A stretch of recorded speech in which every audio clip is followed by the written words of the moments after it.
Woody Allen disait du cerveau que c'est son deuxième organe favori, mais peut-être que d'autres gens mettent le top 10 autrement. Et en effet, le cerveau a fasciné depuis très très longtemps, et c'est ce qu'on peut deviner en tout cas en voyant une proportion de crânes trépanés depuis, depuis vraiment très très longtemps. Il y a 10 000 ans, ici on est dans le néolithique, et on sait que ces opérations n'étaient pas réalisées afin de tuer les gens, ou si oui, pas efficacement, puisqu'on voit des signes de cicatrisation. On ne sait pas quel sens ça pouvait avoir, mais on se dit que la boîte crânienne et ce qu'elle contient avait déjà une signification vraiment très très forte. Alors, pendant l'Antiquité et pendant longtemps dans le Moyen-Âge, on a eu dans à peu près toutes les cultures une approche du cerveau qui était teintée de mythologie, teintée de connotations mystiques, et dans beaucoup de cultures, une tension entre le cerveau et le cœur comme siège de l'intellect. Ici, nous voyons une toile de Roscoe qui illustre ces contours qui n'étaient pas très très nets, et la pensée occidentale, en tout cas, a pu s'appuyer sur des contributions importantes. Et même si Hippocrate, qui est considéré comme un des pères de la médecine, situait l'intellect au niveau du cerveau, il était assez peu suivi, et il a été peu suivi par la suite, vu l'influence des idées d'Aristote, qui lui situait l'intellect et ce que nous appellerions la gestion des émotions actuellement au niveau du cœur, et c'est cette idée qui a prévalu pendant très longtemps. Alors, au niveau de l'Antiquité, il est évident par les différents écrits qui nous sont parvenus qu'on attribuait une série de fonctions au cerveau, notamment des fonctions motrices, donc pour bouger, mais aussi des fonctions sensitives pour plusieurs modalités de la manière de sentir le monde. Et déjà depuis l'époque d'Hippocrate, le raisonnement est dominé par l'idée que la structure des organes est liée à leur fonction. Et c'est ainsi qu'à l'époque de Galien, donc on est au IIe siècle de notre ère, en examinant des cerveaux de moutons, on fait le raisonnement qui veut que les hémisphères cérébraux étant relativement malléables, ils sont le siège logique des sensations. Alors que le cervelet, qui est beaucoup plus dense et qui est beaucoup plus dur au toucher, est interprété comme le siège de la motricité. Galien a aussi organisé tout un concept d'humeur qui est resté tout à fait à l'avant-plan dans la réflexion, certainement jusqu'au Moyen-Âge et bien au-delà jusqu'à la Renaissance.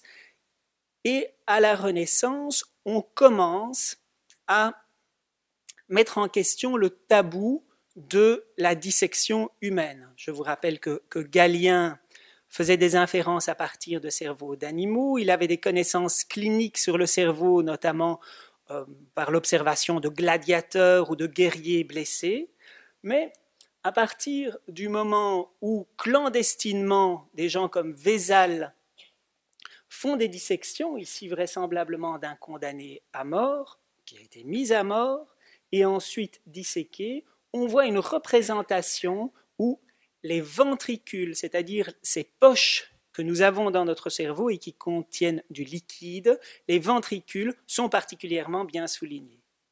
En effet, à l'époque, des gens comme Descartes imaginent, influencés par les théories des humeurs, que la portion liquidienne contenue au sein du cerveau dans ces enveloppes qui sont les ventricules ont un rôle direct dans le contrôle de nos actions. Et notamment, il décrit une hypothèse par rapport aux réflexes que nous appelons actuellement nociceptifs, aux réflexes que nous avons quand une stimulation risque de faire mal, risque de nous être nocive. Ce réflexe ici, vous voyez, provoqué par le feu échauffe des humeurs qui elles-mêmes entraînent donc un mouvement circulatoire particulier au niveau du ventricule, qui, à son tour, on est aussi à une époque où les machines sont très importantes et on s'intéresse particulièrement à la mécanique, le sujet retire sa jambe. Des raisonnements similaires par la réaction oculomotrice suscitée par la vue d'un objet. Descartes a des idées mécanistes pour une série d'aptitudes, mais il pense que si ces aptitudes sont organisées chez l'humain comme elles peuvent l'être chez l'animal, il en va tout autrement d'aspects qui ne sont pas situés dans le cerveau, qui ne dépendent pas des ventricules, mais qui correspondent à l'âme, à l'inspiration divine. Et ces idées dualistes vont durer encore très très longtemps. Heureusement, la technologie progresse elle aussi et permet de concevoir les choses autrement. Et notamment, les gens qui sont impliqués dans ce que nous appellerions aujourd'hui les neurosciences essayent de comprendre le fonctionnement du cerveau à partir d'observations qu'ils peuvent faire sur l'anatomie du cerveau. Ces gens sérieux se heurtent au succès de théorie du docteur Gall qui propose une nouvelle science qui serait la phrénologie. Vous vous souvenez du raisonnement basé sur l'inférence de la fonction à partir de la structure. Le docteur Gall constate que notre crâne n'est pas régulier, mais présente une série de bosses et de fosses qu'il s'efforce de mesurer et de corréler à une série de caractéristiques, comme la bosse des maths qui se trouve quelque part, ou toutes sortes de caractéristiques qui sont pour la plupart morales, le flegme, etc. À l'époque, la réaction des milieux scientifiques est radicale. Et c'est le moment où on commence à pouvoir observer la structure du cortex cérébral, de l'écorce du cerveau. Et en réponse à Gall, on dit non, ce n'est pas possible. Cette structure semble assez homogène, la structure du cortex semble assez homogène sur toute la surface du cerveau. Il est donc beaucoup plus vraisemblable que la distribution des fonctions est elle aussi homogène. Et le débat est fortement animé et les gens impliqués dans les sciences mettent au point des expériences dont l'interprétation, nous le savons aujourd'hui, est erronée et qui tendent à soutenir cette idée d'une distribution homogène. Ce qui change la donne, c'est la clinique. C'est l'observation par un neurologue, Broca, sur un de ses patients qui a perdu l'usage du langage. Broca décrit finement ce patient et comme le neurologue de l'époque est fort impliqué, au-delà même de la vie du patient, quand le patient décède, il met à jour une lésion dans une zone du cerveau que nous appelons encore actuellement l'aire de Broca. Et Broca fait l'hypothèse que la perte de langage, que l'aphasie de ce patient est due à la perte de substance cérébrale à cet endroit précis. Alors, je vous dis que la technologie avance, mais les idées avancent aussi. Et notamment, l'influence des théories évolutionnistes de Darwin. C'est-à-dire que le rôle que Darwin joue par rapport aux neurosciences, va bien au-delà de ces descriptions qui restent tout à fait valables aujourd'hui d'expression physique des émotions et qui sont encore utilisées actuellement, non seulement dans l'enseignement, mais aussi dans la recherche, tant elles sont précises. Mais d'une manière plus générale, si l'on peut croire Darwin que l'homme est le résultat d'une évolution qui le place en ligne directe par rapport à des animaux, même des animaux fort simples, alors nous pourrions nous permettre d'étudier le système nerveux de ces animaux et d'en tirer des conclusions pertinentes pour l'être humain. Et ceci est une représentation de l'époque d'un cerveau, pas le cerveau de n'importe qui, le cerveau du grand mathématicien Gauss, et sur cette diapositive, il est présenté aussi avec le système nerveux d'une seiche et les expériences qui ont pu être faites sur les neurones, sur les cellules nerveuses de cette seiche et les enseignements dont nous bénéficions encore aujourd'hui sur le fonctionnement de nos propres neurones.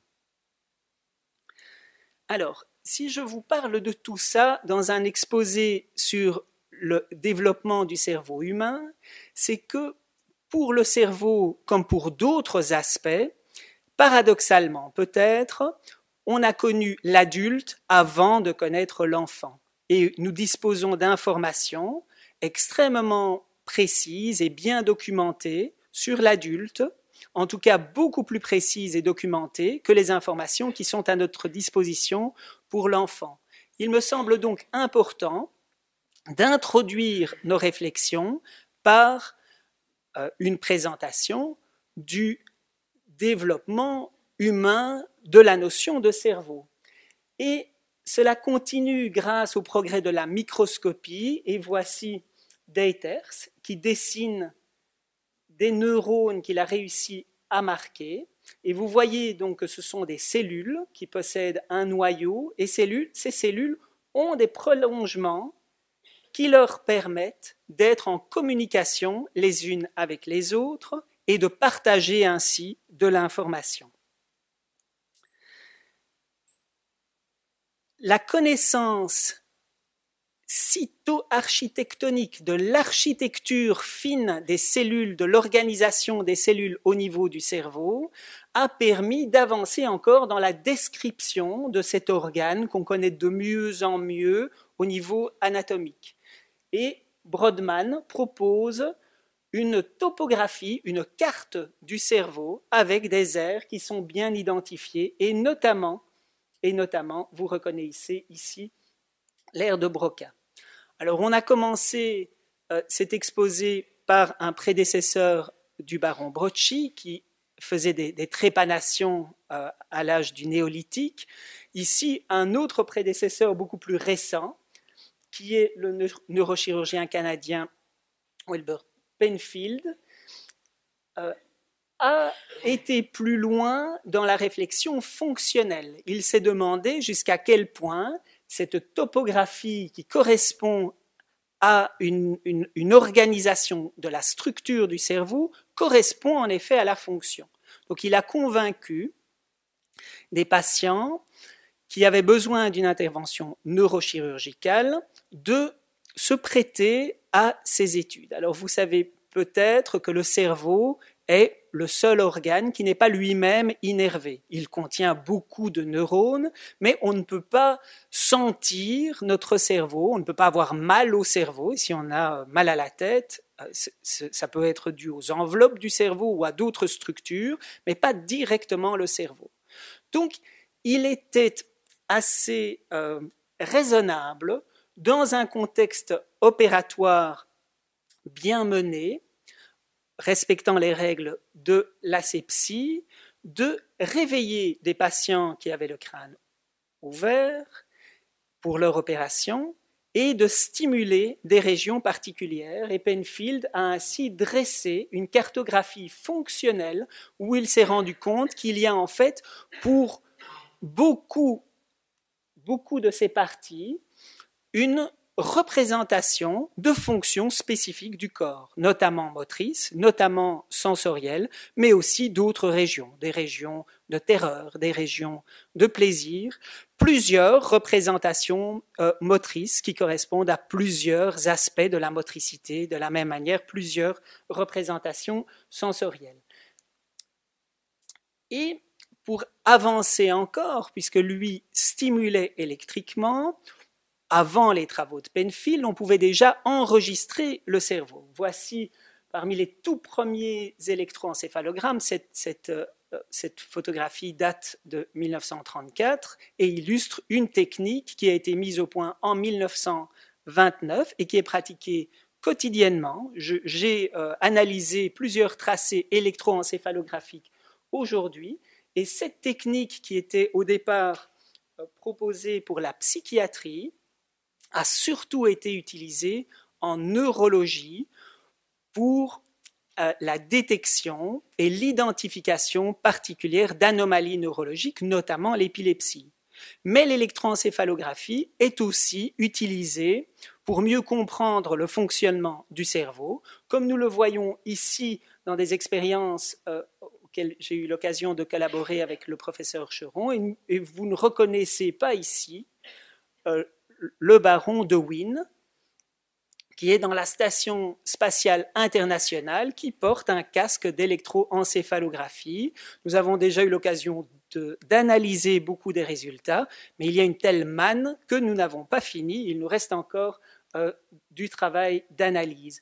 Mais aussi, on peut appliquer cette technique à l'enfant le plus petit. Vous voyez ici un nouveau-né qui a un montage d'électroencéphalographie avec 64 électrodes, c'est-à-dire beaucoup plus que celles que Berger utilisait dans les années 20, les années 30. Voici le tout premier enregistrement qui a été réalisé. Et vous voyez cette activité d'oscillation qui suggère une organisation du cerveau en réseau. Et nous avons actuellement des techniques d'analyse de ces activités oscillatoires. Ici, chez un bébé enregistré dans une couveuse à l'hôpital. Alors, j'avais une discussion la semaine passée avec Madame Baleriou sur l'imagerie et elle me rappelait un temps que je n'ai pas connu, qui est celui de la pneumoencéphalographie, qui consistait à injecter de l'air pour qu'il remplisse ces cavités dont je vous parlais tout à l'heure, qui sont les ventricules, afin de visualiser le cerveau par défaut. L'imagerie a énormément évolué, et dans les techniques les plus évoluées, comme celle de l'imagerie par résonance magnétique, l'IRM, de nouvelles techniques d'analyse permettent actuellement de calculer avec une haute probabilité des trajectoires de faisceaux qui sont des faisceaux, des prolongements des neurones et qu'on appelle de la tractographie. Alors on en arrive à une image qui est fort complexe et qui s'approche d'être fort complète, de ce qu'on appelle, en utilisant le néologisme, connectome, c'est-à-dire la carte générale du cerveau. Et on peut utiliser ces connexions avec des techniques mathématiques, ces techniques qui sont utilisées aussi par les physiciens et qui sont par ailleurs utilisées par les sociologues pour calculer les règles, ou à partir de règles, calculer la nature des relations entre les gens. Et on en arrive, en analysant le cerveau de cette manière, à une topologie de petits mondes qui montre qu'il y a une organisation qui est à la fois locale et globale du cerveau et que celle-ci peut fortement changer en fonction de l'activité dans laquelle le cerveau est impliqué. Et puis nous allons le voir aussi en fonction du développement. Mais tous ces progrès se heurtent à l'observation clinique quotidienne en neuropédiatrie. En médecine du développement, on ne retrouve pas une corrélation aussi nette et parfaite, et commode entre des parties du cerveau qui seraient lésées et des fonctions qui seraient déficitaires. Une autre chose, c'est que pendant longtemps, et suite en particulier aux travaux de Penfield, on a pensé qu'une partie du cerveau correspondait à des zones silencieuses, des zones qui ne semblent pas associées à une activation fonctionnelle quand on les stimule électriquement.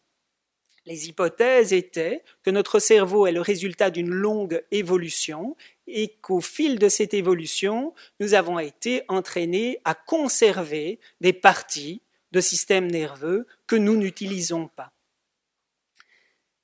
Ces notions-là sont mises en question. Elles sont mises en question et elles l'ont d'abord été par la réflexion sur le développement. Et les premiers à proposer une réflexion scientifique sur le développement de l'humain, tout en s'intéressant au développement du cerveau, correspondent au groupe qu'on a appelé après les maturationnistes. Alors, ce sont des chercheurs qui, dans les années 1940, dans les années 1950, ont observé de grands groupes d'enfants et ils ont cherché des compétences particulières. Ils se sont demandé à quel âge est-ce que l'enfant se met à faire ceci, à quel âge l'enfant se met à faire cela. Et sur la base de ces données, ils ont proposé une série de règles. Tout d'abord, ils se sont dit que la motricité de l'enfant, ou d'une manière même plus générale, les comportements de l'enfant, semblent être fort déterminés par des réflexes dès leur naissance, et que ces réflexes semblent être innés. Ils disaient à l'époque génétiquement programmés, avec une connotation qui n'a pas la force de celle que nous utiliserions quand nous parlons de génétique. Ils disaient des réflexes archaïques font partie de notre bagage et ces réflexes, nous les portons en héritage depuis le début de l'évolution. Selon les maturationnistes, notre développement humain propose de rejouer le développement des espèces, le développement phylogénique. Ils ont aussi proposé la notion de borne de développement. Par exemple, l'âge auquel un enfant tient assis, l'âge auquel un enfant tient debout. Ils ont remarqué que ces bornes s'enchaînent avec un ordre qui est défini et qu'on ne peut pas dépasser. On ne peut pas commencer à tenir assis après seulement qu'on a pu marcher. Il se base sur l'idée d'une immaturité, qui est une donnée de base pour les maturationnistes, c'est-à-dire qu'elles considèrent que le cerveau de l'enfant est immature et qu'à partir d'un moment, donc graduellement il devient mature et à un moment il a atteint la maturité. Et la maturité pour les maturationnistes consiste à ce que le cerveau et les parties les plus supérieures du cortex cérébral prennent le pas sur cette activité réflexe qui elle-même est contrôlée par des parties inférieures du système nerveux. Dans leur idée, le développement est largement linéaire. Ce n'est pas ce qu'ils proclament, mais les théories suivantes, qui ont été non linéaires, se sont érigées par opposition au développement linéaire. Alors, ceci est caricatural parce que sur une image, j'ai voulu collectionner une série de réflexes et vous devez savoir que les maturationnistes ont regardé beaucoup plus d'aspects du comportement.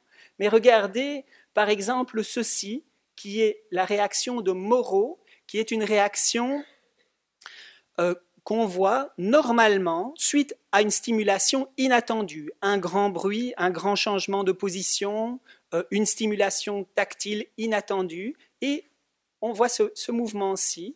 Et les maturationnistes ont même pu accrocher ce comportement à des comportements qui sont décrits chez d'autres animaux, notamment des primates, qui, face au danger, donc les mamans donc de beaucoup d'espèces de singes, stimulent leur bébé, qui fait comme ceci, elle s'approche du bébé, le bébé s'accroche, et les voilà partis en moins de temps qu'il ne faut pour le dire.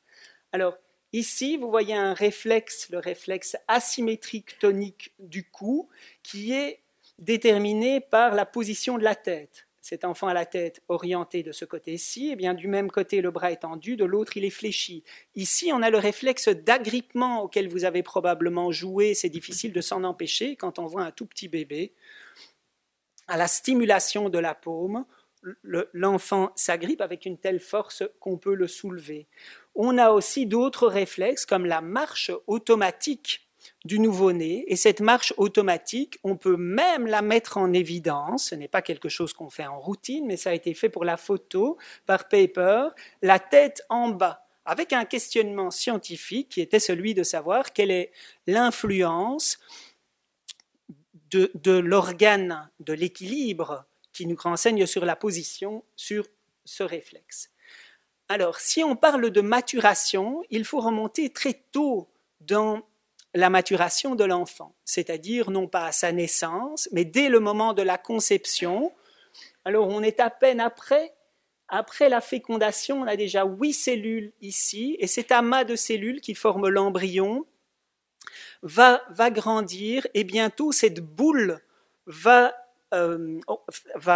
comporter une partie externe, la surface, une partie moyenne et puis une partie interne. La partie interne va donner naissance au tube digestif, la partie moyenne à la plupart des organes, la partie externe, vous pouvez deviner qu'elle va donner naissance à la peau.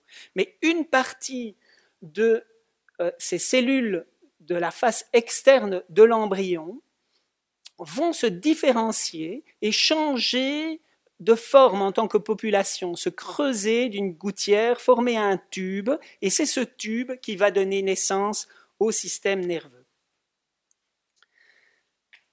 Alors les processus sont assez bien connus et très strictement réglés suivant une chronologie rigoureuse. Et là aussi, il y a des étapes et on ne peut ni brûler des étapes ni revenir en arrière si une étape n'a pas été franchie. On a une prolifération importante des cellules nerveuses. Les cellules nerveuses migrent vers la surface. Toutes les cellules de notre cerveau migrent. Il n'y en a pas une qui sera fonctionnelle là où elle a été produite. Ce voyage est obligatoire et ces cellules viennent se placer à la surface du cerveau pour former le cortex en plusieurs couches. Et la giration, c'est-à-dire la formation des circonvolutions, s'explique par le très grand besoin de surface. Et si on replie la surface par la giration, eh bien, il y a de la place pour accepter toutes ces cellules qui formeront le cortex cérébral. Ceci, ce sont des images de résonance magnétique fétale. La synaptogénèse, ces messages, ces connexions qui s'établissent en grand nombre, de la même manière que la prolifération s'est faite en très très grand nombre. Et puis, une partie dont on a assez peu parlé, mais qui prend toute son importance et qui est extrêmement importante, qui est l'élimination. Une élimination de cellules, une élimination de connexions. Et aussi un renforcement de certaines connexions, un affaiblissement d'autres, suivant des règles biochimiques. Et ces règles sont déterminées par la génétique, mais ce ne sont que les règles qui sont déterminées. L'utilisation de ces règles dépend de l'expérience. Et au hasard, ces cellules sont actives tout à fait au hasard. Elles s'activent électriquement, comme elles sont connectées les unes aux autres, elles peuvent s'exciter ou faire l'inverse les unes aux autres, et on a donc des réseaux fonctionnels qui se créent. Et une des règles est que les neurones ou les connexions qui sont trop utilisées sont éliminées. Les neurones qui ne sont presque jamais utilisées, ou les connexions qui ne sont presque jamais utilisées, sont éliminées. Ces règles sont biochimiques, elles sont bien connues, elles sont complexes et nous n'allons pas entrer dans leurs secrets, si ce n'est de dire qu'une partie de ces règles a aussi un rôle à jouer dans le vieillissement et dans une série de pathologies cérébrales, la maladie d'Alzheimer, la maladie de Parkinson et beaucoup d'autres, mais aussi d'autres parties du corps, des maladies cardiaques, des maladies rénales, etc., qui sont les déterminants de la mort cellulaire. Les cellules, je disais, qui ne sont presque jamais utilisées, sont éliminées. Ça peut sembler logique si vous vous décidez à ranger votre bureau, que vous tombez sur une pile de documents et que vous regardez leur date et que vous trouvez là des documents qui datent de 2004, de 1994, de 1984, vous vous dites « je ne les ai pas utilisés depuis lors, il est peu probable que je les utilise prochainement », vous pouvez raisonnablement les jeter. Pas si c'est 1894, ça prend une autre valeur. Les cellules qui sont trop utilisées, quelle serait la logique? On ne peut que l'inférer, on ne la connaît pas. Mais il semble raisonnable que des cellules d'information qui s'allument tout le temps ne portent en fait aucune information et qu'il vaut mieux avoir accès à une information nuancée, pas tout le temps l'activité excitée d'une cellule. Voilà l'explication vraiment simpliste, mais qui m'est accessible de ces règles. Alors si on regarde à quoi ressemble le cerveau tout au long de la grossesse, voici à 10 semaines, sur une grossesse qui menée à terme dure 40 semaines, vous voyez non seulement une croissance importante, mais aussi une complexité croissante. Alors, à partir de la 2e ligne, dans nos pays, le bébé est viable. Ce fœtus, s'il naît, n'est plus un fœtus, c'est un nouveau-né qu'on appelle un grand prématuré, bien qu'il soit tout petit, âgé de 24 semaines d'âge gestationnel, de 26, de 28, etc. Tous ces cerveaux aussi sont des cerveaux d'enfants différents, de fœtus différents, et ce sont tous des mauvaises histoires. Sinon, on n'aurait pas le cerveau en dehors de son écrin pour nous le montrer sur une photographie. Mais l'aspect général du cerveau est celui-là pour tous les humains. Que ces humains soient dans la matrice ou qu'ils soient déjà nés. Alors, vous notez, je dis, une grande différence de taille. Cette différence de taille, par exemple, entre le cerveau observé à 30 semaines et à 40 semaines, n'est pas due à une prolifération des cellules. C'est le contraire. On a perdu des cellules entre ce moment-ci et ce moment-là, suivant les règles que je vous ai énoncées. Mais on a par contre multiplié les connexions et c'est ça qui va donner une valeur très très importante à la structure du cerveau qui aura des répercussions sur la fonction. Alors la notion de plasticité, qui est une modification de la structure en fonction de l'expérience, est une notion qu'on avait comprise en voyant la récupération que quelqu'un peut avoir après une lésion cérébrale. On se dit, si quelqu'un a perdu une fonction, comme ses neurones ne vont pas repousser, il aura réussi à modifier la structure de son cerveau, notamment la connectivité, pour compenser, au moins partiellement, la perte de cette fonction. Mais, nous le savons maintenant, la plasticité n'est pas exceptionnelle. C'est la règle dans le développement. Et cette règle dépend donc des expériences vécues, c'est-à-dire de l'encodage d'activités de neurones différents qui sont actifs en même temps et pour lesquels nous donnons un sens à cette activité. Donc, des neurones différents sont actifs en même temps et le cerveau lui-même catégorise cette activité. Il la garde en mémoire avec une étiquette. Et cette étiquette, elle est mise a posteriori, c'est-à-dire que la même expérience peut prendre des sens différents, plus fins ou plus généraux. Et cette manière de faire détermine la structure fine de notre cerveau. Alors voici des travaux d'Utenlocher qui montrent qu'à la naissance,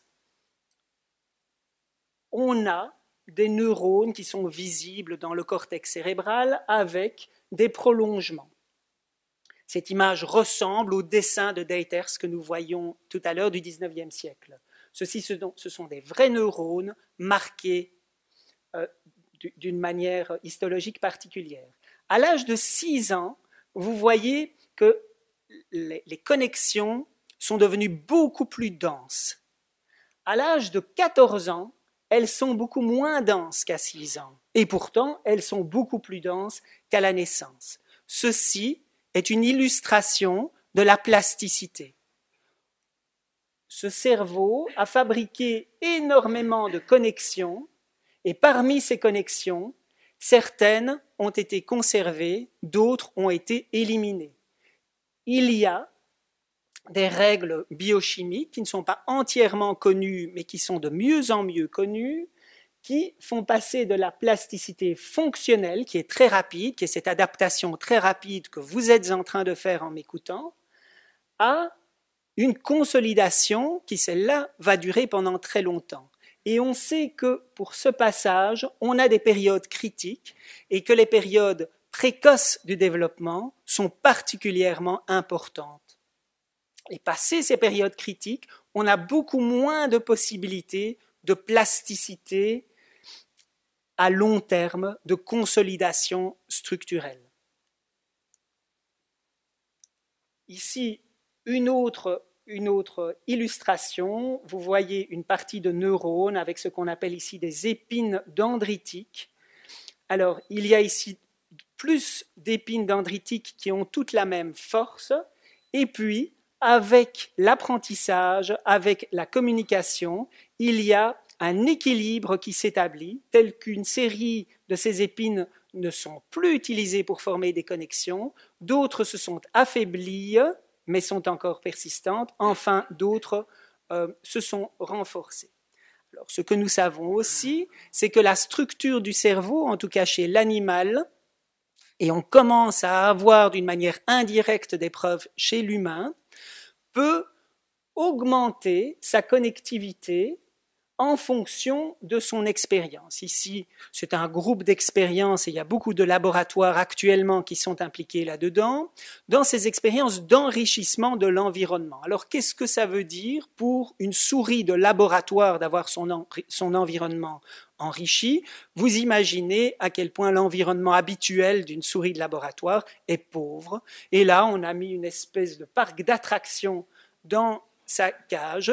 On a sacrifié ces animaux pour les biens de la science et on a vu qu'après passage dans un environnement enrichi, on a beaucoup plus d'épines dendritiques que si on n'a pas pu bénéficier de cet environnement enrichi. Ceci est vrai chez des souris banales, si j'ose dire, mais aussi chez des souris auxquelles on a fait subir des lésions en ne leur donnant pas assez d'oxygène. Donc ces souris au départ ont moins de connexions, mais même ces souris qui ont au départ moins de connexions que celles-là arrivent à fabriquer plus de connexions. Les implications pour la médecine humaine ne sont pas claires du tout.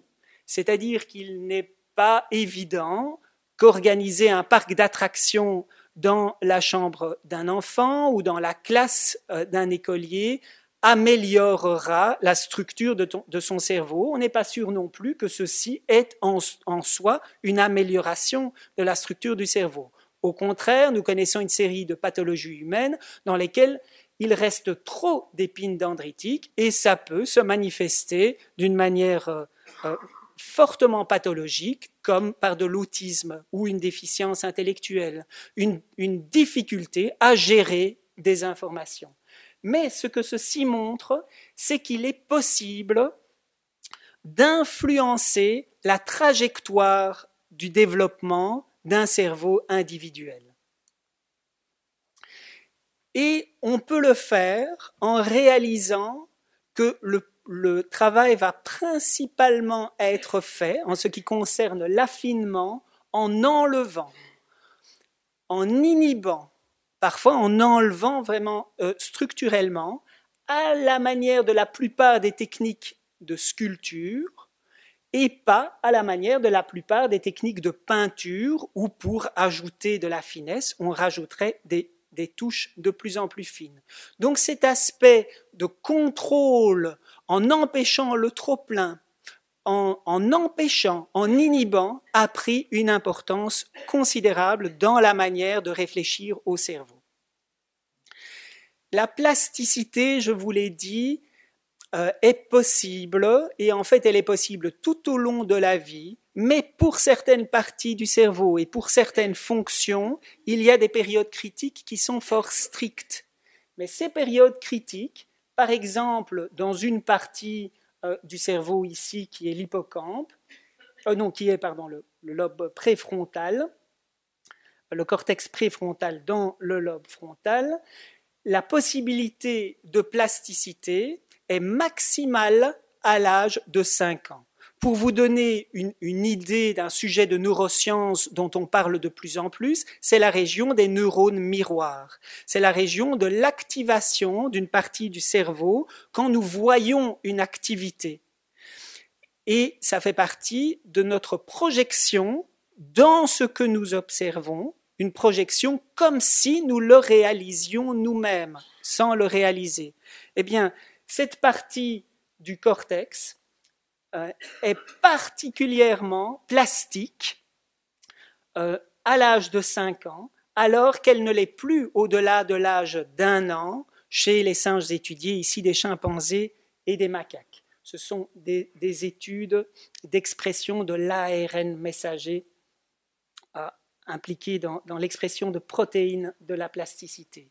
Nous arrivons ainsi à une notion qui va beaucoup plus loin que la notion des maturationnistes. Beaucoup des messages des maturationnistes restent entièrement valides. Et le développement est largement déterminé par la maturation biologique qui elle-même est déterminée par des facteurs génétiques et d'autres facteurs, notamment épigénétiques. Donc des facteurs biologiques avec lesquels il est très difficile de négocier, si je peux me permettre cette expression. Mais le développement, ce n'est pas que la maturation. Et tout l'intérêt d'y réfléchir, de voir comment on pourrait optimaliser le développement dans des situations où on voudrait le faire, est basé sur une compréhension du rôle de l'expérience, c'est-à-dire de la pratique et de la mise en sens de la pratique. Mais ceci ne suffit pas. Il existe encore des éléments que nous ne comprenons pas et pour l'instant, on peut les appeler le hasard. Il est possible que dans ces éléments, dans l'avenir, nous comprendrons des éléments qui sont des éléments de maturation ou d'expérience ou encore une autre dimension. Mais je pense qu'il est très vraisemblable que nous devrons nous adapter à une réflexion qui intègre le rôle du hasard.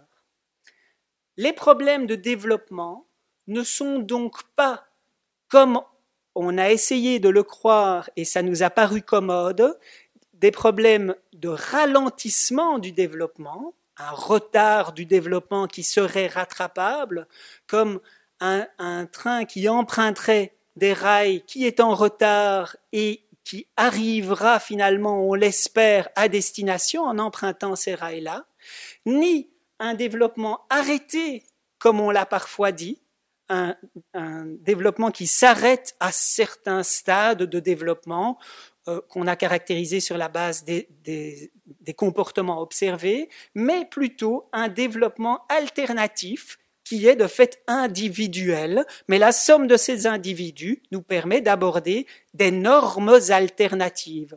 Donc une norme générale de développement et par rapport à cette norme générale, des normes particulières en fonction de certaines pathologies du développement. Alors, nous voici avec Dali un détail d'une toile intitulée La pêche au thon, et je pense que c'est un bon titre pour illustrer la complexité de cette réflexion sur le développement neurologique. On doit réaliser que cette complexité commence longtemps avant la naissance, comme suggéré dans cette pièce allemande médiévale, et que la naissance, si elle vient s'inscrire dans la continuité de la vie anténatale, donne en tout cas accès à des expériences qui deviennent beaucoup plus riches et notamment relationnelles, comme on le voit sur cette toile de Chagall, dans la relation, notamment du bébé avec sa maman, mais aussi cette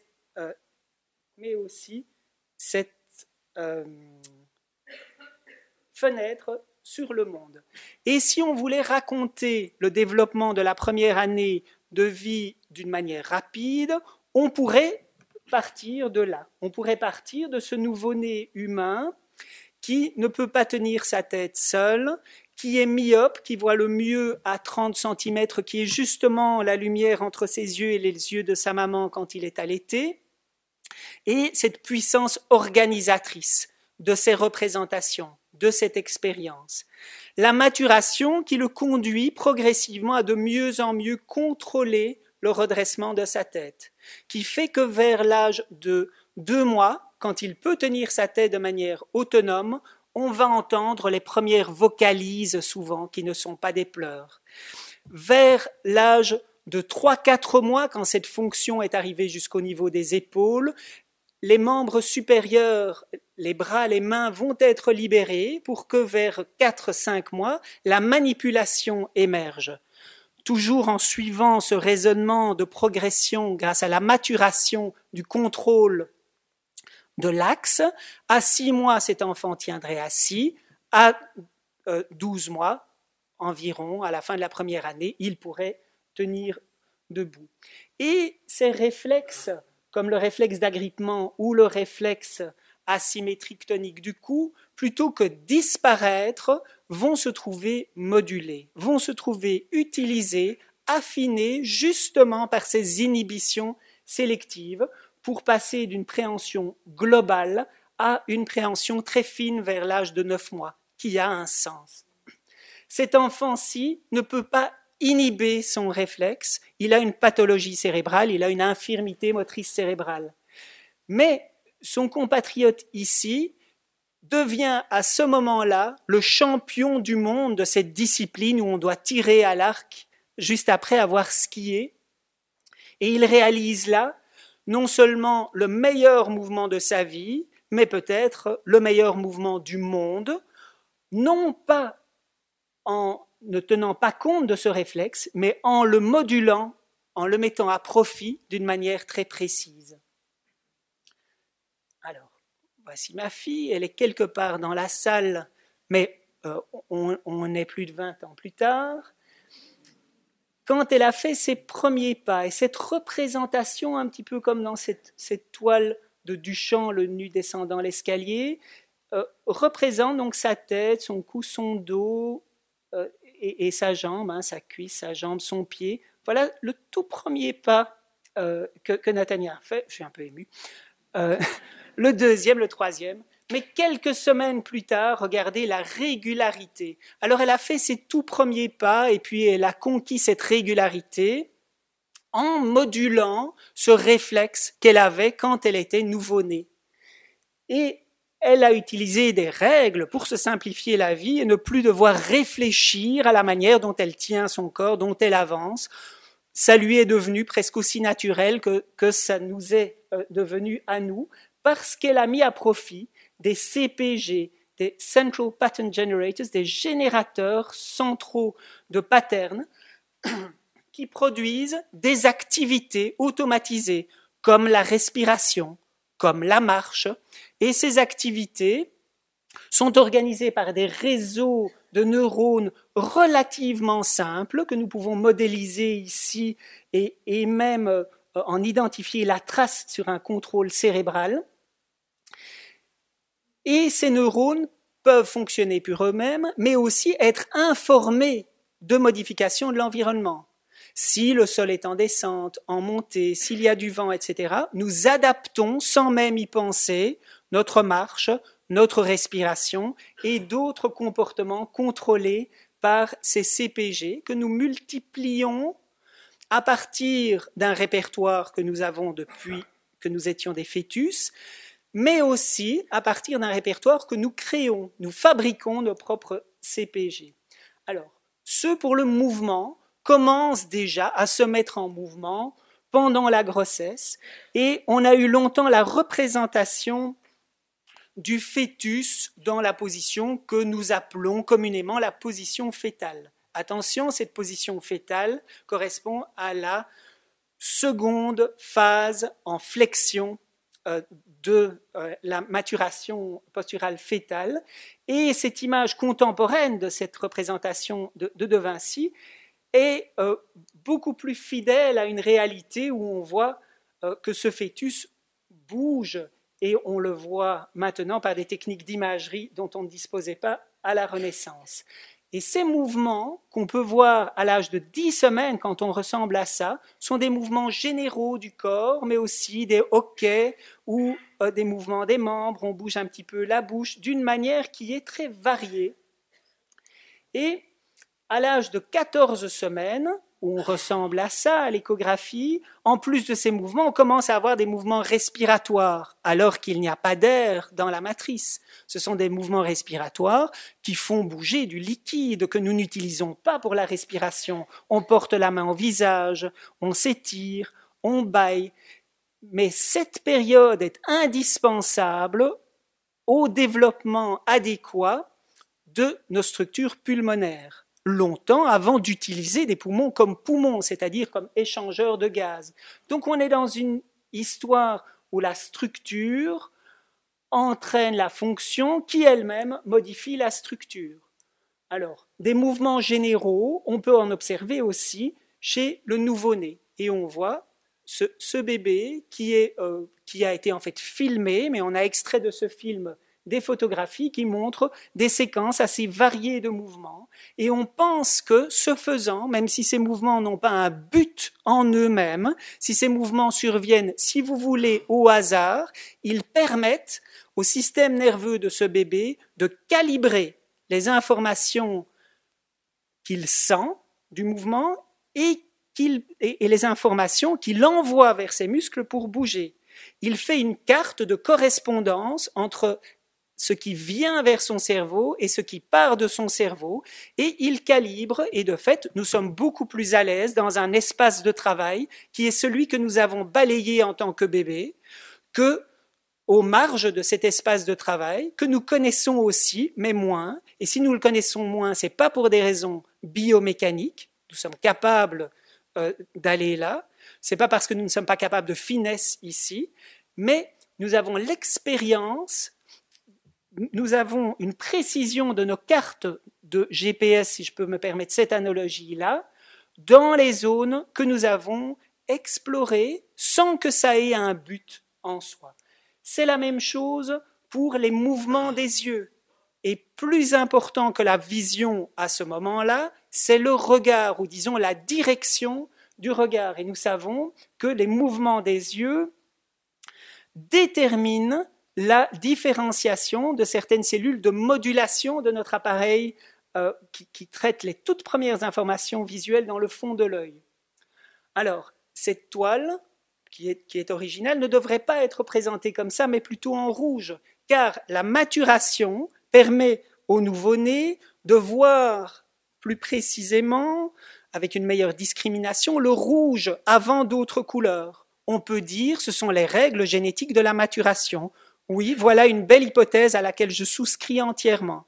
Et en même temps, je veux bien entendre une autre hypothèse qui est que c'est la seule couleur qu'il a pu voir, le peu de lumière filtrée par l'abdomen de sa maman, donc le peu de lumière qui est passé à travers ses muscles et surtout ses vaisseaux sanguins est rouge.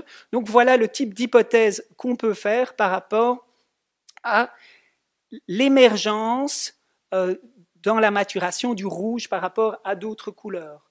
Mais bientôt, le regard nous permet de nous faire un référentiel visuel qui va nous servir à nous représenter le monde à notre mesure, c'est-à-dire à la mesure de notre expérience du monde et à planifier nos expériences dans le monde. Revenons à Broca. Nous savons que cette aire est impliquée dans la fonction verbale motrice, c'est pour ça que le patient avait une aphasie, mais nous savons maintenant aussi qu'elle a d'autres rôles, notamment la manipulation des faits complexes.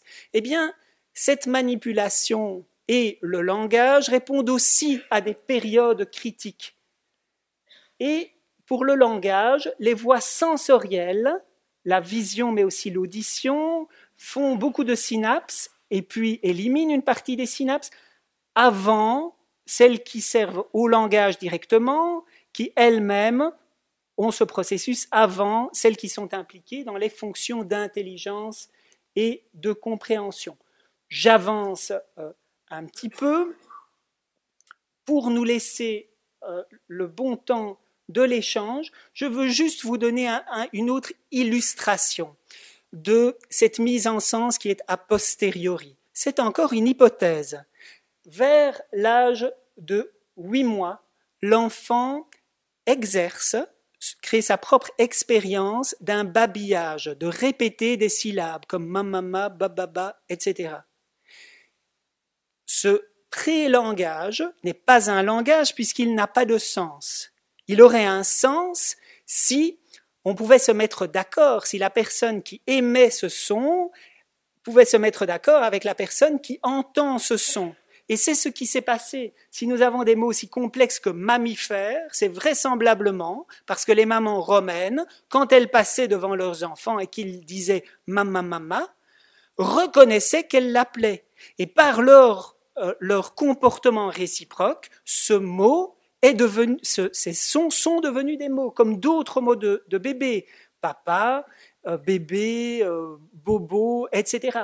Caca, c'est parce que les mamans de la haute antiquité grecque, quand elles entendaient l'enfant dire caca, caca, caca, pensaient directement à la forme neutre plurielle de kakos, les mauvaises choses.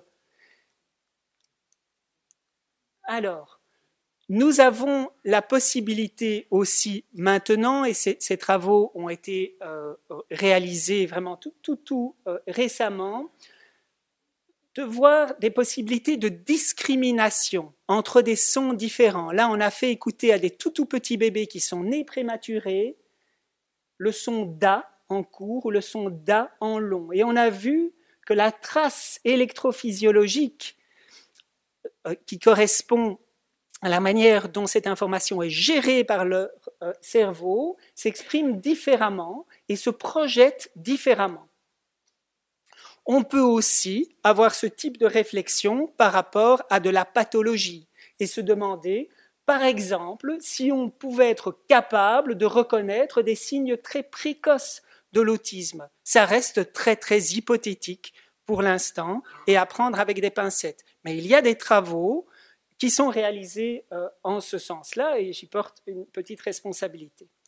Alors, une autre pathologie qui est extrêmement complexe et qui m'intéresse fort professionnellement, c'est l'infirmité motrice cérébrale, c'est-à-dire un trouble du développement qui se manifeste par des difficultés à organiser sa motricité à cause de lésions très précoces, et on sait maintenant qu'on doit bien se concentrer sur les aspects qui ne sont pas moteurs. Par exemple, les sensations, la cognition, la communication, le comportement, et ainsi de suite.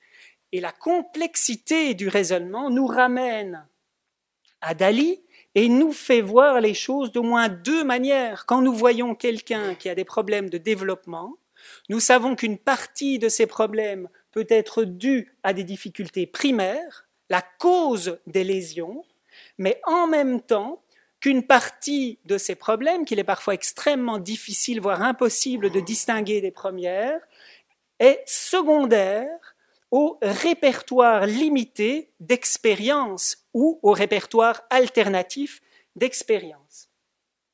Je finis par quelques messages de mangeurs de pommes de terre. Le développement, j'ai proposé cette équation un petit peu grossière, mais qui nous aide à nous orienter, la maturation plus l'expérience plus le hasard.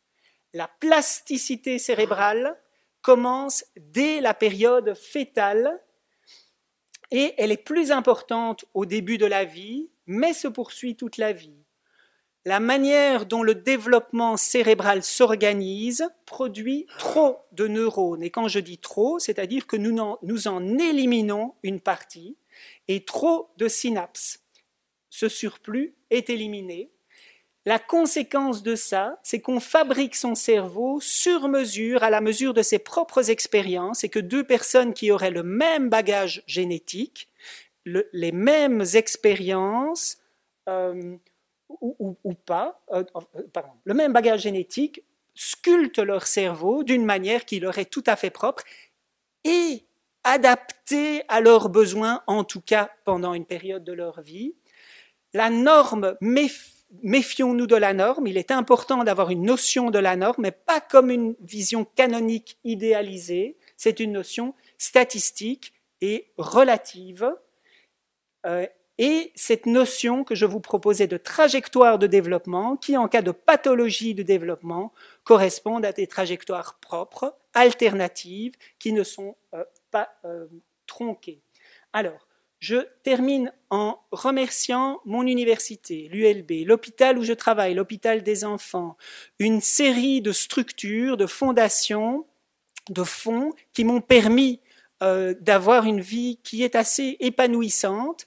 Le FNRS, de nombreuses fondations, on a cité quelques prix, mais je voudrais épingler les trois fondations qui nous ont aidés le plus récemment, la fondation Roger de Spoelberg, la fondation GED et le fonds Iris Recherche. On a vu quelques illustrations artistiques et j'ai cité le nom de mon ami, collaborateur et parrain à de nombreux titres, Guy Cheron.